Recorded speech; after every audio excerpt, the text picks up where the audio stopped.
right, so you are planning your visit, your trip, your vacation to the United States. How exciting is that? So you probably have your tourist visa interview already scheduled, and I just want to know, are you worried?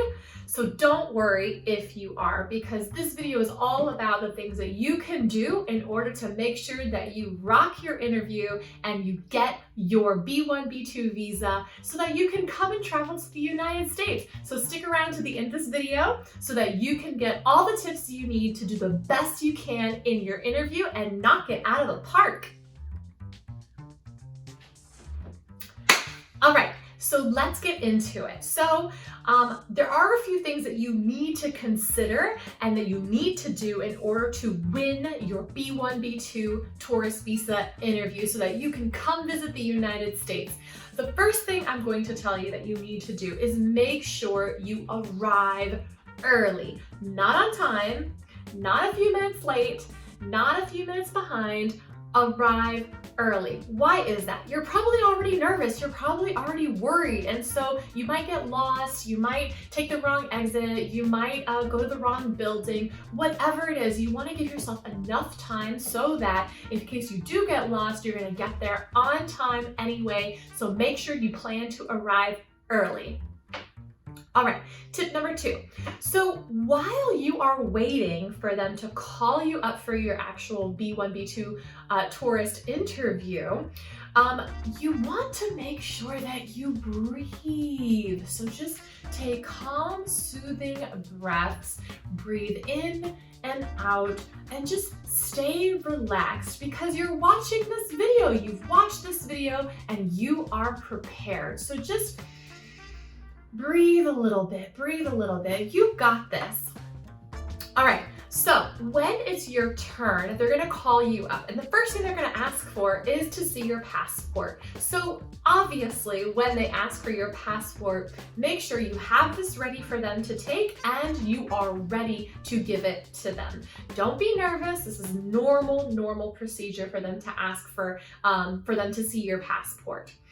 All right, the second thing that they're going to ask for is how long are you staying? So what is your length of stay? How long are you planning to actually stay and visit the United States? This should be a very short and simple answer. And if you have a return ticket, so you have your flight to buy to come into the United States, if you have a flight to return to to your home country, then you absolutely want to be able to show them that return ticket. It helps support that time frame that you're actually going to be visiting the United States. So just give them a short and sweet answer for how long you're planning on staying in the US. Then they're going to ask you, what's the reason for your visit? And with the B1, B2 visa, you can either come for business purposes or you can come for tourism purposes. Just be very honest with them. If you are coming for business purposes, maybe you're going to sign a contract, maybe you're going to sell a business, whatever it is, if it's for business, just simply tell them what is the main reason for you to come here for business purposes.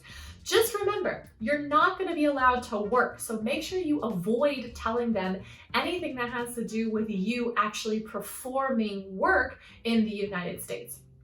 If you're coming for tourism, then you simply want to tell them that I'm here coming for a vacation, or, I'm going to go take my family to visit Disney. I'm going to go visit the wonderful beaches here in Miami. Whatever it is, if it's for a tourism, it's for a vacation, just let them know what it is.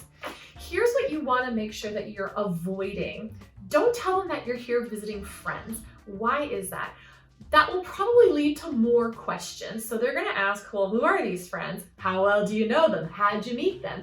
What's really the relationship going on? The reason that they're trying to figure this out is because they want to know how close is the relationship between you and these friends. Is it a romantic relationship? So answering those questions with, oh, I'm here to visit friends, just leads them to asking more questions to really figure out what is that relationship, because they're trying to figure out, based on that friendship, right, what is your intention of actually not coming back to your home country. So same thing, if you're going to visit your girlfriend or your boyfriend or your significant other, you want to avoid telling them that. Not that you're going to lie. I'm not telling you to lie. I'm actually telling you the opposite. You should absolutely be very, very honest. But if you say, I'm here to go visit my boyfriend, I'm here to go visit my girlfriend, just know that it's going to lead to more questions because they might think, well, how serious is this boyfriend-girlfriend relationship that maybe you won't come back? And remember, the tourist visa, the business B1, B2 visa, is you have to have the intention to return back to your country. Same thing, if you're saying, oh, I'm coming to the United States to get married, ooh, that'll be definitely a red flag. Same thing if I'm going to the United States to look for work or to perform work. That's going to bring a whole lot of problems in your interview, so you want to make sure you're avoiding giving those types of reasons. Again, the intention of the B1, B2 is so that you are here for a temporary visit to the United States. So when you give them any answers, that's going to make them think that, do they really have this intention to come back to the home country? It's going to lead to a longer, more in-depth interview and possibly a denial. So we want to avoid that kind of stuff. You want to give them answers that show them that you have an intent. You intend, you have the reason, the purpose to travel to the United States and come back to your home country. All right, those are very, very important. Next. Before I go on to the next one, are you guys finding this helpful so far? Because if you are, now is the time to subscribe, give us a like, and let us know that this is actually being really, really helpful for you. So let's keep it going. So what are they also going to ask you is, what do you do for a living? They're going to ask about your profession.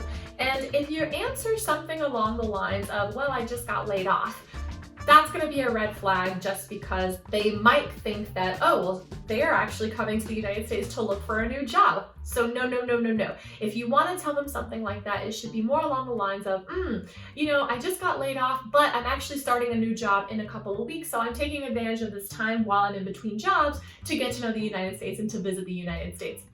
You just want to make sure that your profession and your current job in your country is still a way to tie you back to the country so that it further shows that you do have an intent to come back to your home country. Then they're going to ask you, well, are you traveling alone? And again, it should be a really simple answer, yes or no. And if you say no, that's the end of the question. They'll move on right on. If you say yes, then they're going to ask you a little bit more questions to figure out who is it that you're traveling with. So for instance, if you're traveling with your entire family, that might be a sign that you have no intention of returning back to your country. So just be very honest with them. And if you are traveling with other people, that they're with you in the interview as well. All right, so next what they're going to ask you is, have you been to the United States before? And again, very simple answer, yes or no. And don't make up any answers because they actually already know the answer to this question. So they can actually already tell from your travel records if you've been here or not. So make sure you're just being completely honest with them as far as if you've already been here to the United States.